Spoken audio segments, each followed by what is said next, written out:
প্রিয় অষ্টম শ্রেণীর শিক্ষার্থীরা, RS24 আওয়ার্স স্কুলের পক্ষ থেকে স্বাগত জানাচ্ছি গণিতের শিখন অভিজ্ঞতা 5 জমির নকশায় ত্রিভুজ ও চতুর্ভুজের পঞ্চম পর্বে পৃষ্ঠা 102 হতে।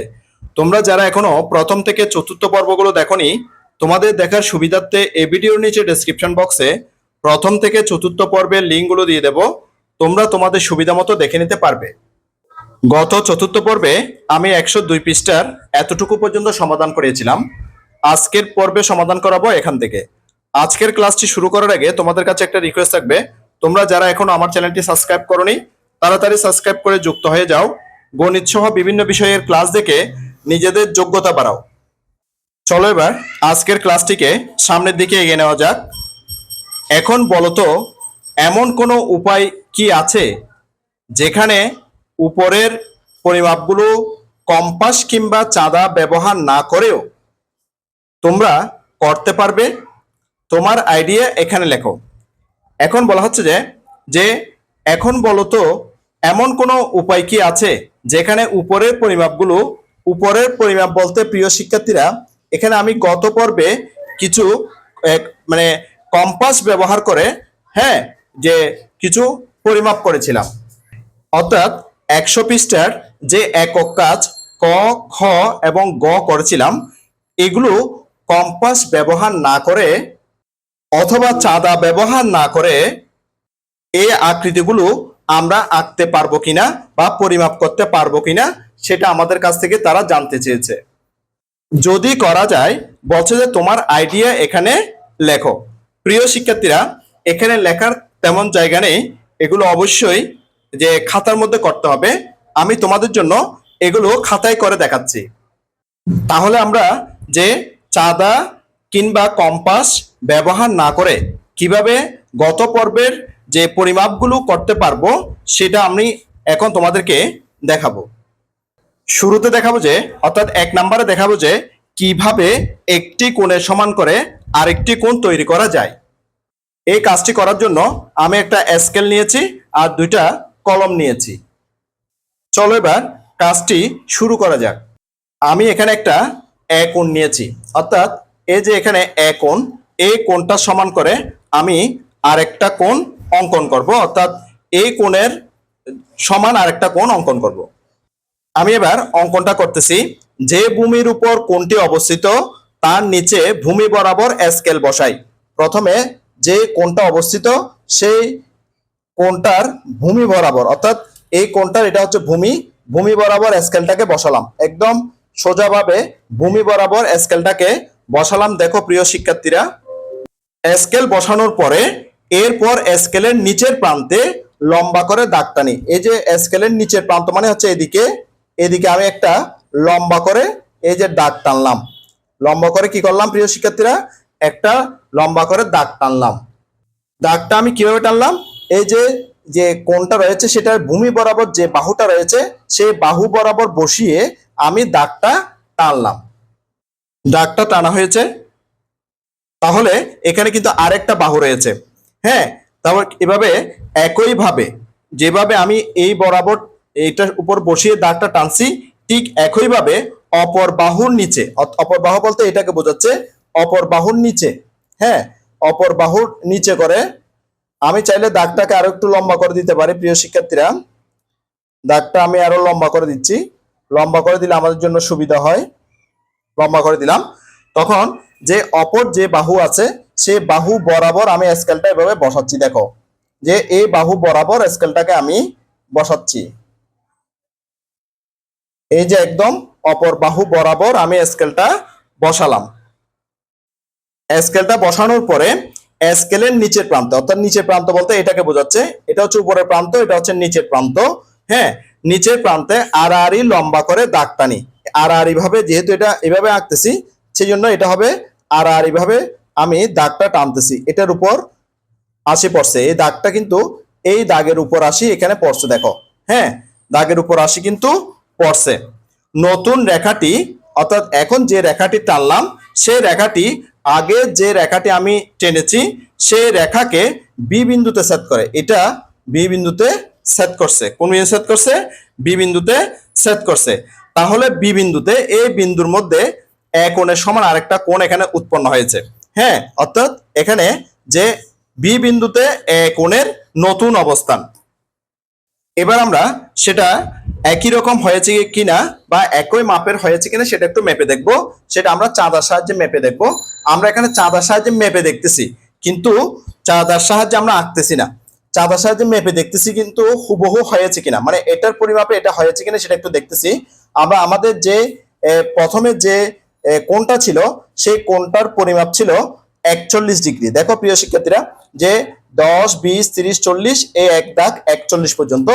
এখন নতুন যে আমরা এই কোণটা এঁকেছি সেটার পরিমাপও কিন্তু 41 ডিগ্রি হয়েছে কিনা সেটা আমরা একটু দেখতেছি। দেখো প্রিয় শিক্ষার্থীরা, নতুন যে কোণটা এঁকেছি সেটাও কিন্তু 41 ডিগ্রি হয়েছে।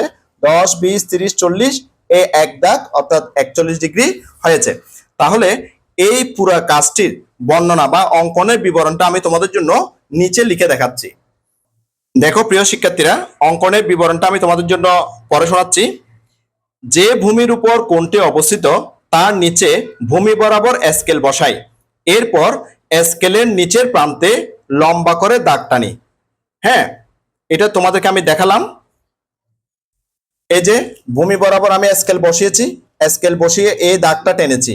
হ্যাঁ, এরপর দেখো একইভাবে অপর বাহুর নিচে বাহু বরাবর স্কেল বসাই এবং স্কেলের নিচের প্রান্তে আড়াআড়ি লম্বা করে দাগ টানি। তখন আরেক বাহু যেটা ছিল সেটা এটা এই বাহু বরাবর এভাবে বসিয়েছি, বসানোর পর হ্যাঁ আড়াআড়ি ভাবে এই দাগটা টেনেছি। হ্যাঁ, এই দাগটা কিন্তু টেনেছি। এরপর বলছে কি দেখো, যে নতুন রেখাটি অর্থাৎ এখন যে নতুন রেখাটা হয়েছে, নতুন রেখাটি পূর্বের রেখাকে বি বিন্দুতে সেট করে, অর্থাৎ এখানে বি বিন্দুতে সেট করছে। তাহলে বি বিন্দুতে এ কোণের সমান বি কোণ উৎপন্ন হলো, অর্থাৎ এই বি বিন্দুতে এ কোণের সমান করে এখানে যে কোণ উৎপন্ন হলো। আশা করছি 1 নাম্বার সমাধানটি তোমরা খুব ভালো মতো বুঝতে পেরেছো। দ্বিতীয় কাজটি হলো প্রদত্ত কোণটিকে সমদ্বিখণ্ডিত করো, অর্থাৎ কিছুক্ষণ আগে 1 নম্বরে যে কোণটা এঁকেছি হ্যাঁ সেই কোণটাকে সমদ্বিখণ্ডিত করতে হবে। এই কাজটি করার জন্য আমি যে এখানে স্কেল নিয়েছি, সেট স্কয়ার নিয়েছি, দুই রঙের দুইটা কলম নিয়েছি। চলো এবার কাজটি শুরু করা যাক। প্রথমে আমি যে কোণটা নিয়েছি অর্থাৎ যে কোণটা নিয়েছি, হ্যাঁ যে কোনো মাপের একটি কোণ নিই, অর্থাৎ আমি বর্ণনায় বলবো যে যে কোনো মাপের একটি কোণ নিই। যে কোনো সমমাপের কোণের দুই বাহুতে দুইটি বিন্দু কাটি। আমি এই যে এখান থেকে বিন্দু যে কোণটির প্রান্ত বিন্দু থেকে প্রান্ত বিন্দু এ হতে যে 2 সেন্টিমিটার এখানে সিএম লেখা আছে, দেখো প্রিয় শিক্ষার্থীরা 2 সেন্টিমিটার মাপে দুইটা বিন্দু কাটতেছি দুইটা বাহু হতে। হ্যাঁ, কোণের শীর্ষবিন্দু হতে যে 2 সেন্টিমিটার মাপের দুইটা বিন্দু কাটতেছি। এখানে দুইটা বিন্দু কাটলাম, এখানে একটা আর এখানে একটা। এই বিন্দু দুইটা হ্যাঁ বিন্দু দুইটা বি ও সি বিন্দুতে সেট করছে। এখানে সেট করছে বি বিন্দুতে আর এখানে সেট করছে সি বিন্দুতে। ঠিক আছে, এবার যে বি বিন্দু এবং সি বিন্দু নিয়েছি সেখানে বি বিন্দুতে সেট স্কয়ার মানে এটা সেট স্কয়ার বসিয়ে লম্ব রেখা অঙ্কন করি, অর্থাৎ সেট স্কয়ারটা আমি এভাবে বসেছি। বসানোর পরে দেখো এখানে বসানো এবারে সোজা করে বসেছি, একদম সোজা করে বসানোর পরে এই বিন্দু থেকে একটা লম্ব রেখা এভাবে অঙ্কন করলাম। আবার সি বিন্দুতে সেট স্কয়ারটা বসালাম, দেখো কিভাবে বসেছি। এই অংশটা এটা দাঁড় বরাবর বসেছি। সি বিন্দুতে যে সেট স্কয়ার বসিয়ে আরো একটি লম্ব রেখা আঁকি, এদিকে আরো একটা লম্ব রেখা অঙ্কন করলাম। হ্যাঁ, এই দেখো লম্ব রেখা আরেকটা অঙ্কন করলাম। লম্ব রেখা অঙ্কন করার পরে আমি দেখতে পেলাম তারা পরস্পর এখানে এই যে পরস্পর ও বিন্দুতে সেট করছে। তারা পরস্পর কোথায় সেট করছে প্রিয় শিক্ষার্থীরা? ও বিন্দুতে সেট করছে।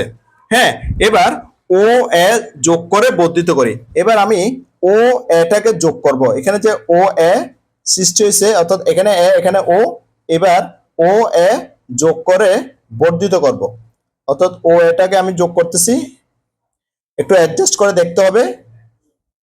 যোগ করে বর্ধিত করলাম মানে একটু বাড়াই দিলাম। ঠিক আছে, এবার দেখো এই কোণটা এই ও এ বাহু দ্বারা কিন্তু দুই ভাগে বিভক্ত হয়ে গেছে। তাহলে বি বি এ সি কোণের সমদ্বিখণ্ডক এ ও অঙ্কিত হলো। অর্থাৎ এ ওটা হচ্ছে যে কি বি এ সি কোণের সমদ্বিখণ্ডক। অর্থাৎ এ ও রেখাটি দ্বারা যে কোণ বি এ সি যে সমদ্বিখণ্ডিত হয়েছে। এবার আমরা অঙ্কনের বিবরণটা দেখে নেব। এবার অঙ্কনের বিবরণটা দেখে নাও প্রিয় শিক্ষার্থীরা। যে কোনো মাপের একটি কোণ এ নিই। আমরা প্রথমে একটা এ কোণ নিয়েছি। যে কোনো সমমাপে কোণের দুই বাহুতে দুইটি বিন্দু কাটি। এখান থেকে এ বি পর্যন্ত কাটছি, এখান থেকে সি পর্যন্ত কাটছি সমমাপে। এখান থেকে যত মাপ, এখান থেকেও ঠিক তত মাপে যে দুটি বিন্দু কাটি। যারা বি ও সি বিন্দুতে ছেদ করেছে, তারা বি বিন্দু এবং সি বিন্দুতে তারা কিন্তু ছেদ করেছে। বি বিন্দুতে সেট স্কোয়ার বসিয়ে লম্ব রেখা অঙ্কন করি। অর্থাৎ বি বিন্দুতে সেট স্কোয়ার এভাবে বসিয়ে এইদিকে এই লম্ব রেখাটা অঙ্কন করি। এরপরে দেখো আবার সি বিন্দুতে সেট স্কোয়ার বসিয়ে আরো একটি লম্ব রেখা আঁকি। এই সেট স্কোয়ারটাকে এভাবে বসিয়েছি, এভাবে বসিয়ে নিচের দিকে দেখো এদিকে এভাবে বসিয়ে এদিকে আরেকটা লম্ব রেখা আঁকি। তারা পরস্পর ও বিন্দুতে ছেদ করে। অর্থাৎ এই রেখা দুটি পরস্পর ও বিন্দুতে ছেদ করে। ও এ যোগ করে বর্ধিত করি। এরপরে স্কেলের মাধ্যমে ও এ যোগ করে বর্ধিত করি। তাহলে বি এ সি এর সমদ্বিখণ্ডক এ ও অর্থাৎ বি এ সি কোণের সমদ্বিখণ্ডক এ ও অঙ্কিত হলো। অর্থাৎ বি এ সি কোণ এটার যে এ ওটা হচ্ছে যে সমদ্বিখণ্ডক। আশা করছি এটার সমাধানটি তোমরা খুব ভালো মতো বুঝতে পেরেছো। তোমরা বুঝতে পারছো কিনা প্রিয় শিক্ষার্থীরা, সেটা অবশ্যই আমাকে কমেন্ট বক্সের মধ্যে জানাবে। আর তোমরা বাংলাদেশের কোন জেলা থেকে আমার ক্লাসগুলো দেখতেছো সেটাও কমেন্ট বক্সের মধ্যে জানাবে। ভিডিওটি ভালো লাগলে অবশ্যই একটা লাইক করবে। আর চ্যানেলে যদি নতুন হয়ে থাকো অবশ্যই চ্যানেলটিকে সাবস্ক্রাইব করে পাশের নোটিফিকেশন অল করে বেল বাটনটিকে বাজিয়ে রাখবে। চলো এবার আমরা পরবর্তী সমস্যাটা সমাধান দেখে নিই। এবার 3 নাম্বার কাজটি হচ্ছে যে একটি রেখার একটি বিন্দুতে লম্ব অঙ্কন করো। এই কাজটি করার জন্য আমি এখানে স্কেল নিয়েছি, সেট স্কোয়ার নিয়েছি এবং দুই কালারের বা দুই রঙের দুইটা কলম নিয়েছি। চলো এবার কাজটি শুরু করা যাক। প্রথমে আমি স্কেলের সাহায্যে একটা যে রেখাংশ নিয়েছি, একটা কি নিয়েছি, একটা রেখাংশ নিয়েছি, সেটার নাম দিয়েছি এবি। সেটার নাম কি দিয়েছি প্রিয় শিক্ষার্থীরা? এটার নাম দিয়েছি এবি। অর্থাৎ এবি একটি রেখাংশ নিই। এবি এর উপর সি একটি বিন্দু নিই। এখানে একটা বিন্দু আমি সি নিলাম, এটার নাম দিব সি। যেহেতু এই বিন্দুটার নাম আমি সি দিলাম, অর্থাৎ সি বিন্দু নিলাম। সি বিন্দুর উপর সেট স্কোয়ার 90 ডিগ্রি কোণ করে বসিয়ে এখন আমি এই যে সেট স্কোয়ার আছে এই সেট স্কোয়ারকে এভাবে 90 ডিগ্রি কোণ করে বসাচ্ছি। দেখো এই যে 90 ডিগ্রি কোণ করে বসালাম, অর্থাৎ এভাবে 90 ডিগ্রি কোণ হলো। এবার 90 ডিগ্রি কোণ করে তো আমি বসালাম। 90 ডিগ্রি কোণ করে বসিয়ে লম্ব বরাবর, এই যে লম্ব বরাবর ধার দিয়ে ও বিন্দু পর্যন্ত দাগ টেনে দিই। অর্থাৎ এখান থেকে সি থেকে একটা লম্ব আঁকতেছি ধার দিয়ে, সেটার নাম দিচ্ছি যে কি ও। অর্থাৎ ও পর্যন্ত টানতেছি। কতটুকু টানলাম? ও পর্যন্ত দিলাম। তাহলে ও সি ও সি হচ্ছে যে কি লম্ব এবি। অর্থাৎ ও সি এবি এর উপর লম্ব। আশা করছি এটা তোমরা বুঝতে পেরেছো। তাহলে এই কাজটিও আমরা কিন্তু যে কম্পাস কিংবা চাঁদা ব্যবহার না করে করলাম। এবার আমরা অঙ্কনের বিবরণটা এটার নিচে লিখব। চলো এবার এটার অঙ্কনের বিবরণটা আমরা লিখে নিই। এবি একটি রেখাংশ নিই। প্রথমে এবি একটা রেখাংশ নিলাম। এবি এর উপর সি একটি বিন্দু নিই। এখানে সি একটা বিন্দু নিলাম। সি বিন্দুর উপর সেট স্কোয়ার 90 ডিগ্রি কোণ করে বসিয়ে লম্ব বরাবর ধার দিয়ে ও বিন্দু পর্যন্ত দাগ টানি। আমরা সেট স্কোয়ারটা এভাবে বসালাম। এভাবে বসানোর পর 90 ডিগ্রি মানে 90 ডিগ্রি কোণ করে বসালাম। এরপরে এটা আমরা সি থেকে উপরের দিকে ও পর্যন্ত যে লম্ব টেনে দিলাম। তাহলে ও সি লম্ব এবি। তাহলে কি হচ্ছে? ও সি লম্ব এবি। আশা করছি এই সমস্যার সমাধানটিও তোমরা খুব ভালো মতো বুঝতে পেরেছো। এরই মাধ্যমে আমরা এই সমস্যাটির সমাধান করে নিলাম। চলো এবার আরো সামনের দিকে আগাই। ত্রিভুজে অনুপাতের ব্যবহার। অভিজ্ঞতার এই অংশে তোমরা বিভিন্ন আকৃতি তৈরি ও পরিমাপ করার ক্ষেত্রে ত্রিভুজের অনুপাত সম্পর্কিত কিছু গুরুত্বপূর্ণ বৈশিষ্ট্য অনুসন্ধান করবে। যে কোনো একটি আকৃতির ত্রিভুজ চিহ্নিত করে ত্রিভুজের অনুপাত সম্পর্কিত এই বৈশিষ্ট্যগুলো কাজে লাগিয়ে এই আকৃতিটি পরিমাপ করা সম্ভব। আবার একটি ত্রিভুজের সঙ্গে আরেকটি ত্রিভুজের তুলনা করে পরিমাপ প্রক্রিয়ার অনেক সিদ্ধান্ত গ্রহণ করা সম্ভব। চলো এবার প্রিয় শিক্ষার্থীরা আমরা একটা জোড়ায় কাজ করব। জোড়ায় কাজের মাধ্যমে আমরা ত্রিভুজের অনুপাত সম্পর্কে শিখব।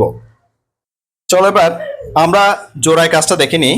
জোড়ায় কাজের প্রশ্নের মধ্যে কি বলছে সেটা একটু ভালো করে বোঝার চেষ্টা করতে হবে।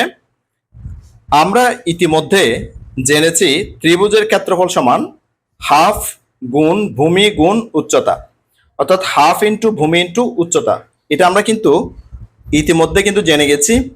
আমরা গত যে ক্লাসে কিন্তু জেনেছি যে ত্রিভুজের ক্ষেত্রফল সমান হাফ ইন্টু ভূমি ইন্টু উচ্চতা, এবং এই অভিজ্ঞতায়ও জেনেছি যে ত্রিভুজের ক্ষেত্রফল সমান হাফ ইন্টু ভূমি ইন্টু উচ্চতা। প্রত্যেক দল 3 সেন্টিমিটার ভূমি বিশিষ্ট 5টি করে ভিন্ন ভিন্ন উচ্চতার ত্রিভুজ আঁকো। প্রত্যেক দলে, হ্যাঁ, অর্থাৎ 2জন করে দল আছে, 2জন করে প্রত্যেক দলে 3 সেন্টিমিটার ভূমি বিশিষ্ট 5টি করে ভিন্ন ভিন্ন উচ্চতা ত্রিভুজ আঁকবে। মানে একই উচ্চতা হতে পারবে না, উচ্চতা অবশ্যই কি হতে হবে, ভিন্ন হতে হবে। 5টা ত্রিভুজ যে আঁকবে 5টার ত্রিভুজেরই উচ্চতা কিন্তু ভিন্ন হতে হবে, একই হওয়া যাবে না। প্রতিটি ত্রিভুজের উচ্চতা পরিমাপ করে পাশের ছকটি পূরণ করো। এরপরে দেখো আমাদের পাশে একটা ছক দিয়েছে, ছক 5.2। এই ছকটি তৈরি করতে হবে। এখানে কিন্তু অনেকগুলা মিসিং আছে, খালি ঘর আছে, এগুলো পূরণ করতে হবে। তোমরা কি ক্ষেত্রফল ও উচ্চতার মধ্যে কোনো সম্পর্ক খুঁজে পেলে? তাহলে আমরা প্রথমে আগে ছকটা পূরণ করব। তাহলে ছকটা পূরণ করার প্রথম যে সত্য সেটা হচ্ছে কি, প্রত্যেক দল 5টি করে ত্রিভুজ আঁকবে। ওই 5টা ত্রিভুজের ভূমি থাকবে 3 সেন্টিমিটার, কিন্তু উচ্চতাগুলো 5টার 5 রকম হবে। হ্যাঁ, এই তথ্যগুলোর মাধ্যমে এখানে উচ্চতা বের করতে হবে। অর্থাৎ যে 1 নং ত্রিভুজের ভূমি তো 3 সেন্টিমিটার, যেহেতু আমাদের বলা আছে প্রত্যেকটা ত্রিভুজের ভূমি 3 সেন্টিমিটার হতে হবে, তাহলে 1 নম্বর ত্রিভুজের ভূমি 3 সেন্টিমিটার, উচ্চতা দিতে হবে, ক্ষেত্রফল বের করতে হবে, এবং ক্ষেত্রফল অথবা উচ্চতার যেটা সম্পর্ক সেটা আমাদেরকে এখানে লিখতে হবে। অর্থাৎ অনুপাতটা লিখতে হবে ক্ষেত্রফল বাই উচ্চতা। অর্থাৎ ক্ষেত্রফল যেটা বেরোবে সেই ক্ষেত্রফলকে আমরা উচ্চতা দিয়ে ভাগ করে এই ফলাফলটা এখানে লিখব। দেখো প্রিয় শিক্ষার্থীরা, কাজটির জন্য আমি 5টা ত্রিভুজ এঁকেছি। চিত্র 1, চিত্র 2, চিত্র 3, চিত্র 4, চিত্র 5, অর্থাৎ এখানে 5টা ত্রিভুজ আমি এঁকেছি। এই 5টা ত্রিভুজের ভূমির দিকে তাকাও। এটাও 3 সেন্টিমিটার, এটাও 3 সেন্টিমিটার, এটাও 3 সেন্টিমিটার, এটাও 3 সেন্টিমিটার, এটাও 3 সেন্টিমিটার। এবার উচ্চতা ভিন্ন করেছি। চিত্র 1-এর উচ্চতা দিয়েছি 3, চিত্র 2-এর উচ্চতা দিয়েছি 4, চিত্র 3-এর উচ্চতা দিয়েছি 5, চিত্র 4-এর উচ্চতা দিয়েছি 7, আর চিত্র 5-এর উচ্চতা দিয়েছি 8। এবার এই প্রত্যেকটা ত্রিভুজের প্রথমে ক্ষেত্রফলগুলো নির্ণয় করব। এর আগে আমরা একটা কাজ করতে পারি। এখানে যে উচ্চতাগুলো দিয়েছি, যে চিত্র 1-এর উচ্চতা 3, চিত্র 2-এর উচ্চতা 4, চিত্র 3-এর উচ্চতা 5, চিত্র 4-এর উচ্চতা 7, চিত্র 5-এর উচ্চতা 8, এগুলো আমরা বইতে লিখে নিতে পারি। প্রথমে উচ্চতাগুলো লিখে দিয়েছি এখানে, যে প্রথম চিত্রের উচ্চতা হচ্ছে 3 সেন্টিমিটার, দ্বিতীয় চিত্রের উচ্চতা হচ্ছে 4 সেন্টিমিটার, তৃতীয় চিত্রের উচ্চতা হচ্ছে 5 সেন্টিমিটার, চতুর্থ চিত্রের অর্থাৎ 4 নম্বর চিত্রের উচ্চতা হচ্ছে 7 সেন্টিমিটার, 5 নম্বর চিত্রের উচ্চতা হচ্ছে যে 8 সেন্টিমিটার। এবার আমরা প্রথম ত্রিভুজের থেকে একদম পঞ্চম ত্রিভুজ পর্যন্ত ক্ষেত্রফলগুলো নির্ণয় করব। এবার তোমাদেরকে আমি ক্ষেত্রফলগুলো নির্ণয় করে দেখাবো। দেখো প্রিয় শিক্ষার্থীরা, আমি ক্ষেত্রফলগুলো নির্ণয় করে দেখাচ্ছি। চিত্র 1-এর ক্ষেত্রফল সমান হাফ ইন্টু ভূমি ইন্টু উচ্চতা। এখানে ভূমি হচ্ছে যে 3 আর উচ্চতা হচ্ছে যে 3 সেন্টিমিটার। এখন হাফ ইন্টু 3 3 যা 9, এই 9কে যদি আমরা 2 দিয়ে ভাগ করি 4.5 পেয়ে যাই। অর্থাৎ আমরা প্রথম ত্রিভুজের ক্ষেত্রফল পেয়েছি, অর্থাৎ 1 নম্বর চিত্রের ক্ষেত্রফল পেয়েছি 4.5 স্কয়ার সেন্টিমিটার। এবার চিত্র 2 এর ক্ষেত্রফল সমান হাফ ইন্টু ভূমি হচ্ছে যে 3 ইন্টু উচ্চতা হচ্ছে 4 এখানে লিখলাম। 2 দিয়ে 4 কে ভাগ করলে 2, তাহলে 2 এবং 3 গুণ করলে 3 2 যা 6, 6 1 যা 6। তাহলে আমরা চিত্র 2 এর ক্ষেত্রফল পেয়ে গেছি যে 6 স্কয়ার সেন্টিমিটার। এবার চিত্র 3 এর ক্ষেত্রে ক্ষেত্রফল সমান হাফ ইন্টু ভূমি হচ্ছে যেখানে 3 আর উচ্চতা হচ্ছে 5 ইকুয়াল, এখানে হাফটা বসালাম ইন্টু 3 5 যা 15। এবার 15 কে 2 দিয়ে ভাগ করলে হয় 7.5। তাহলে আমরা চিত্র 3 এর ক্ষেত্রফল পেয়েছি 7.5। এবার চিত্র 4 এর পালা। চিত্র 4 এর ক্ষেত্রে দেখো ক্ষেত্রফল সমান, সূত্র হচ্ছে হাফ ইন্টু, এটা ভূমি হচ্ছে যে 3 আর উচ্চতা হচ্ছে যে 7। তাহলে উচ্চতা 7 লিখলাম, যে হাফ ইন্টু 3 ইন্টু 7, তাহলে হাফ ইন্টু 3 7 যা 21, 21 কে 2 দিয়ে ভাগ করলে 10.5 স্কয়ার সেন্টিমিটার। অর্থাৎ চিত্র 4 এর ক্ষেত্রফল পেয়েছি 10.5 স্কয়ার সেন্টিমিটার। এবার চিত্র 5 এর ক্ষেত্রফল সমান হাফ ইন্টু ভূমি হচ্ছে 3 ইন্টু উচ্চতা হচ্ছে যে এটার 8, উচ্চতা হচ্ছে কত 8। এবার এখানে উচ্চতা 8 লিখলাম, ঠিক আছে। তাহলে 2 দিয়ে যদি আমরা যে 8 কে ভাগ করে দিই, 2 দিয়ে 8 কে ভাগ করলে আমরা পেয়ে যাই 4, 4 দিয়ে 3 কে গুণ করলে 3 4 যা 12, 12 1 যা 12। তাহলে আমরা চিত্র 5 এর ক্ষেত্রফল পেয়েছি 12 স্কয়ার সেন্টিমিটার। প্রিয় শিক্ষার্থীরা, এই 1 থেকে 5 পর্যন্ত যে চিত্রের ক্ষেত্রফলগুলো আমরা নির্ণয় করেছি সেগুলোর ক্ষেত্রফলগুলো এখন আমি বইতে লিখে দেব। ক্ষেত্রফলগুলো লিখে দিয়েছি প্রিয় শিক্ষার্থীরা। দেখো 1 নং যে চিত্র, অর্থাৎ 1 নং যে ত্রিভুজ সেটার ক্ষেত্রফল হচ্ছে যে 4.5 স্কয়ার সেন্টিমিটার।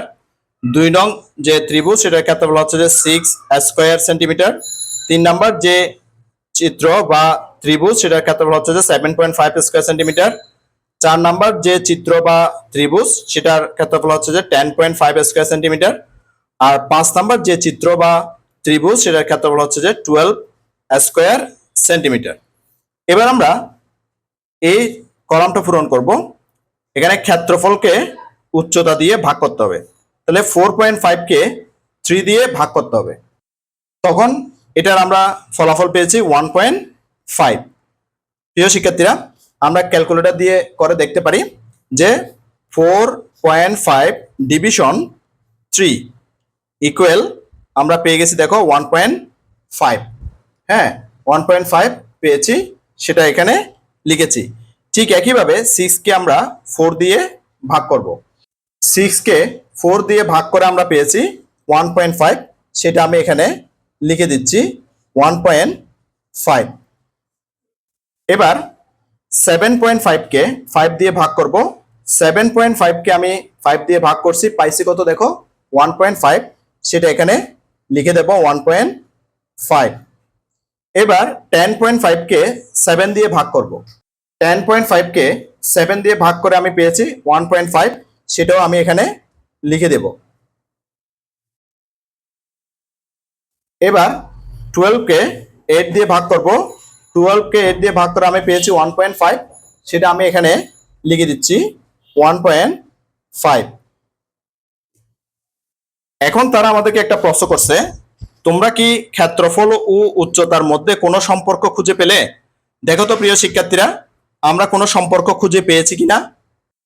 তাহলে প্রিয় শিক্ষার্থীরা, আমরা এখানে কি খুঁজে পেলাম আমরা একটু ভালো করে খেয়াল করি। আমাদের এখানে যে 5টা যে ত্রিভুজ নিয়েছি, এই প্রত্যেকটা ত্রিভুজের ভূমি কিন্তু সমান, প্রত্যেকটা ত্রিভুজের ভূমি সমান। তাহলে প্রত্যেকটা ত্রিভুজের ভূমি যেহেতু সমান, আর আমরা এখানে উচ্চতা কিন্তু সমান নিই নাই, সবগুলো যে ভিন্ন ভিন্ন নিয়েছি, তখন আমরা দেখতে পাচ্ছি যে যে ক্ষেত্রফল এবং উচ্চতার যে অনুপাত সেটা দেখতে পাচ্ছি আমরা প্রত্যেক ক্ষেত্রে সমান আসছে। অর্থাৎ একাধিক ত্রিভুজ যখন আমরা নিব, একাধিক ত্রিভুজের ভূমি যদি সবগুলো সমান হয়, তখন উচ্চতা যাই হোক না কেন তার ক্ষেত্রফল এবং উচ্চতার যে অনুপাত সেটা কিন্তু সমান হবে, অর্থাৎ সমানুপাতিক হবে। কি হবে? সমানুপাতিক হবে। চলো এবার আমরা পরের পৃষ্ঠায় যাই। তারা আমাদেরকে কি বলছে সেখানে দেখিনি। এখন তারা আমাদেরকে বলছে যে এখান থেকে তোমরা কি সিদ্ধান্ত নিলে তার নিচের বক্সে লেখো। অর্থাৎ আমরা যে কাজটা করেছি কিছুক্ষণ আগে, যে জোড়ায় জোড়ায় দল হয়ে যে কাজটা করেছি, সেই কাজের যে সিদ্ধান্ত সেটা এখানে লিখতে বলছে। যে জোড়ায় কাজের সিদ্ধান্ত এখানে এটা লিখতে বলছে। প্রিয় শিক্ষার্থীরা, সিদ্ধান্তটি আমি তোমাদের জন্য লিখে দেখাচ্ছি। দেখো প্রিয় শিক্ষার্থীরা, আমি সিদ্ধান্তটা লিখে দিয়েছি। একাধিক ত্রিভুজের ভূমি একই মাপের হলে ত্রিভুজগুলোর প্রতিটির ক্ষেত্রফল এবং উচ্চতার অনুপাত সমান হবে। অর্থাৎ ত্রিভুজের ভূমি একই হলে ত্রিভুজের ক্ষেত্রফল উচ্চতার সমানুপাতিক। এবার নিচে কি বলছে দেখো, তোমরা যদি ভূমি ঠিক রেখে ত্রিভুজগুলোর ক্ষেত্রফল ও উচ্চতা পরিমাপ করো, তাহলে দেখবে যে ত্রিভুজগুলোর ক্ষেত্রে নিচের বিবৃতিটি সত্য। এবার আমরা নিচের বিবৃতিটা কি দিয়েছে সেটা একটু করে দেখে নেব। প্রিয় শিক্ষার্থীরা, বিবৃতিটা একটু করে দেখে নাও। বলেছে দুটি ত্রিভুজের ভূমি সমান হলে ত্রিভুজের ক্ষেত্রফল উচ্চতার সমানুপাতিক। অর্থাৎ দুইটা ত্রিভুজের মধ্যে যদি আমরা সিদ্ধান্ত নিতে যাই, দুইটা ত্রিভুজের ভূমি যদি সমান হয়, তাহলে ত্রিভুজের ক্ষেত্রফল উচ্চতার সমানুপাতিক। এটাই তারা আমাদেরকে বলছে। এবং সেই কথাটা আমি কিন্তু এখানে লিখে দিয়েছি যে ত্রিভুজের ভূমি একই হলে ত্রিভুজের ক্ষেত্রফল উচ্চতার সমানুপাতিক। এই কথাটাই তারা আমাদেরকে এখানে বলেছে। আশা করছি প্রিয় শিক্ষার্থীরা তোমরা আজকের ক্লাসটি খুব ভালো মতো বুঝতে পেরেছ। আজকের ক্লাসটি এই পর্যন্ত। আমি আগামী ক্লাসে এর নিচ থেকে অর্থাৎ বিকল্প প্রমাণ থেকে যে এখান থেকে শুরু করব। গণিতের শিখন অভিজ্ঞতা 5 জমির নকশায় ত্রিভুজ ও চতুর্ভুজের ষষ্ঠ পর্বটি দেখার আমন্ত্রণ জানাচ্ছি। সাথে সাথে গণিতের অন্যান্য ক্লাসগুলো দেখারও অনুরোধ জানাচ্ছি এবং গণিত ছাড়াও বিভিন্ন বিষয়ের ক্লাসগুলো দেখারও অনুরোধ জানাচ্ছি। ইতিমধ্যে তোমরা যারা আমার চ্যানেলটি সাবস্ক্রাইব করে আমার ক্লাসগুলো নিয়মিত দেখতেছ, তোমাদেরকে আমার অন্তরের অন্তঃস্থল থেকে অসংখ্য অসংখ্য ধন্যবাদ। আর যারা সবেমাত্র আজকে প্রথমবার আমার ক্লাসটি দেখলা, তোমাদের প্রতি অনুরোধ রইল তোমরা আমার চ্যানেলটি সাবস্ক্রাইব করে পাশের নোটিফিকেশন অল করে বেল বাটনটিকে বাজিয়ে দাও। আর তোমার বন্ধুদের সাথে ও আত্মীয় স্বজনের সাথে ক্লাসগুলো বেশি বেশি শেয়ার করো, যাতে করে তারাও তোমার মতো দেখে উপকৃত হয়। গণিতের শিখন অভিজ্ঞতা 5 জমির নকশায় ত্রিভুজ ও চতুর্ভুজের ষষ্ঠ পর্বটি দেখার আমন্ত্রণ জানিয়ে আজকের ক্লাসটি থেকে এখানেই বিদায় নিচ্ছি। সবাই ভালো থাকবা, সুস্থ থাকবা, অবশ্যই নিরাপদে থাকবা। সবাইকে ধন্যবাদ।